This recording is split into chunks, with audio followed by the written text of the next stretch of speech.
Okay mga sir, good morning po. Welcome ulit sa aking YouTube channel, Jerry Padaong. So wala muna akong demo ngayon ng sit-up guys kasi nabisi ako sa mga ginagawa ko na mga baffles. Dahil maraming nagpagawa, no? So ngayon, i-deliver ko tong mga tapos na mga baffles. Tatlo yung may-ari nito guys, no? Tigda-dalawa lang sila. Dalawang imported at saka 4 na subscope. Okay? So tatlo yung may-ari nito, tigda-dalawa lang sila.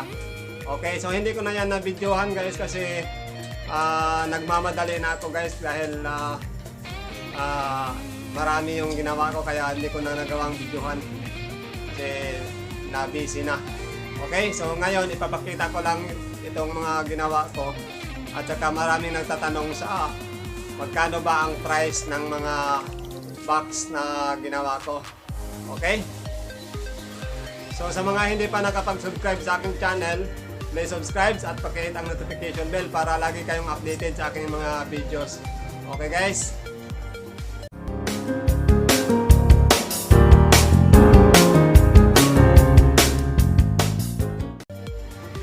Okay guys, so ito yung ginawa ko na L-ported box. D15 yan. Hindi ko na na-videohan yung paggawa ko niyan guys kasi na-busy na ako, no? Nagmamadali na ako. Okay, so insert ko na lang yung meron akong portion na video sa paggawa nito. Yung itsura lang.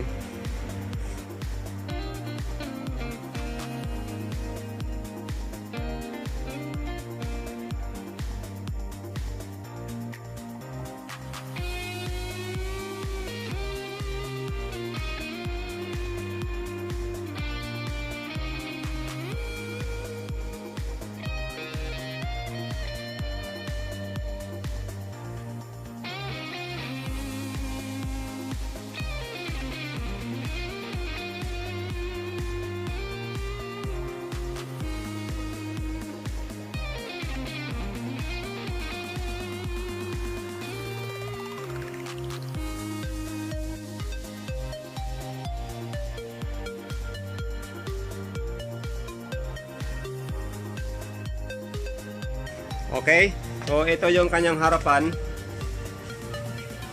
Yan, L-ported 15 inches. Ito naman yung kanyang likod.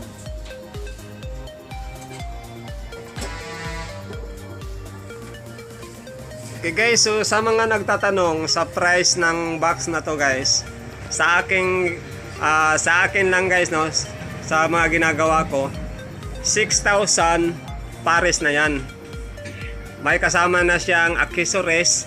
Ang kasama niyang accessories ay corner guard lang, aluminum. Then spikon. Okay? Yung kanyang handle ay nasa likod lang. So hindi na yan binibili yung handle niya, ginagawa lang yan.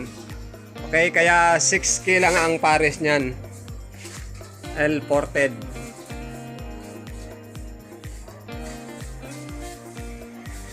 Yan, 15 inches.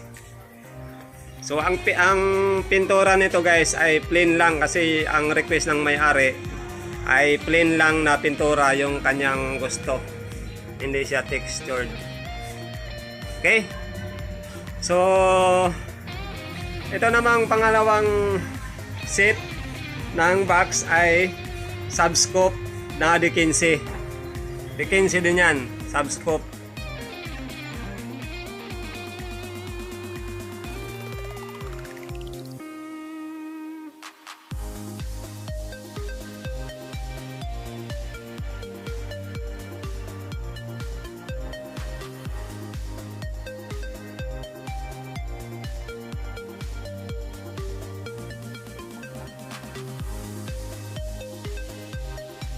So ang pintura niya ay textured na yan kasi yun ang gusto ng may-ari, request na pintura. Okay? 6K pares. Ang kasama niya na accessories ay corner guard na aluminum. at Spicon. Okay guys, so hindi kasama yung kanyang handle kasi dapat ang 6K na pare sa akin, yung kanyang hawakan dito lang sa likod. Pero request ng may-ari nito, palagyan niya ng handle dito sa tagiliran. Yan. Pero hindi na kasama sa presyo yan. So nagdagdag na lang siya ng 600 para dyan sa handle na yan kasi bawat isang handle 150 ang isa niyan. So 4 na handle kaya nagdagdag siya ng 600. So kaya umabot yan ng 6,600. Okay?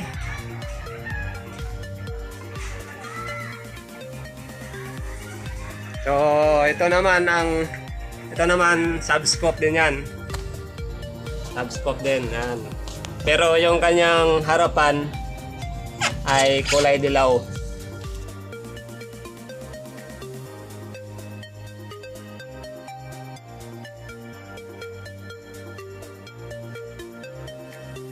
Kasi request din ng may-ari yan. Ang pinturan nito ay textured na rin. So kanyang accessories ay ganon din.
Dalawa, then panghuli 4, or alin lang dyan, or 4 ang mauna or dalawa yung mahuli.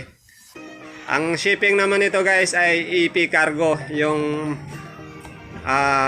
dadalhan ko na shipping, no? EP Cargo. So sa shipping naman, yung may-ari na ang magbabayad ng shipping. So depende kung saan siya ipadala, collect. So doon na yung ang bayad niyan ay doon na sa pagdating ng items, doon na ang bayad.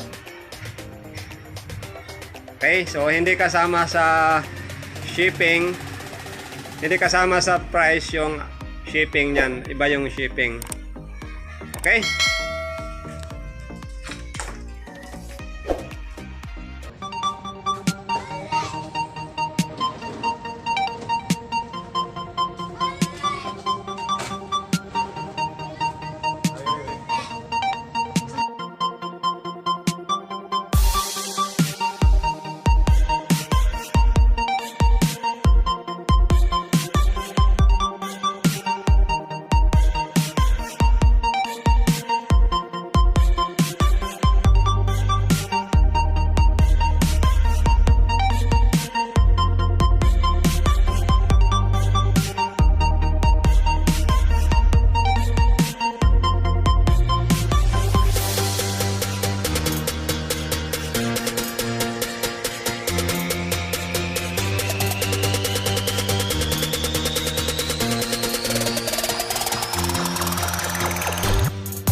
Okay na guys, so apat lang yung karga ko ngayon dahil yung dalawang subscope iba ang destination niyan eh, hindi yan sa Epicargo.